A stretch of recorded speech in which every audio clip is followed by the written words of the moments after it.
సాహిత్యంలో ఉన్న అంశాలు నేను కవితలు మార్చాను అంతే. అంశాలు మాత్రం ఆయనవే. సర్వబంధాల నుండి విముక్తి, సమస్త బాధల నుండి స్వేచ్ఛ, కలగన్నవి, పెంచుకున్నవి, పంచుకున్నవి అన్నింటినీ తుడిచివేసే సంపూర్ణ స్వేచ్ఛ. మృత్యువు జీవితానికి చివరి అంచు కాదు. ప్రతి క్షణం మరణ స్పృహతో జీవించడం, మనిషి పోగు చేసుకున్నవన్నీ విసర్జించడం, ఇదే కదా మృత్యు యొక్క ఆంతర్యం. జీవించడం అంటే మరణించడమే. ప్రతిరోజు పెంచుకున్న బంధాలని ఒక్కొక్కటిగా తుంచుకోవడమే.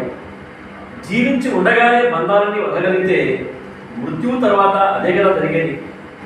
జీవిస్తూనే మృత్యువును అనుభూతించడం అదే సరైన ధ్యానం. మరణించడం అంటే ప్రేమతో జీవించడం, ప్రేమించగలిగే హృదయం కలిగి ఉండటం. ప్రతి క్షణం మనతో ఉండే నేస్తం మృత్యువు. ఎందుకంటున్నాడంటే అన్నమాట, ప్రతి క్షణం మరణించాలి మనం, మన జ్ఞాపకాలు.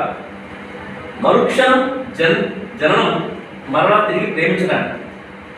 క్షణం క్షణం జనన మరణ స్పృహ, ఇదే జీవనం, సజీవ జీవనం. ఇదే కదా మరణం ఇచ్చే సందేశం.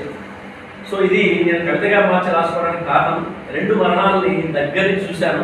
మా తండ్రిది, మా నాన్నగారిది, మా షడ్డకుడి.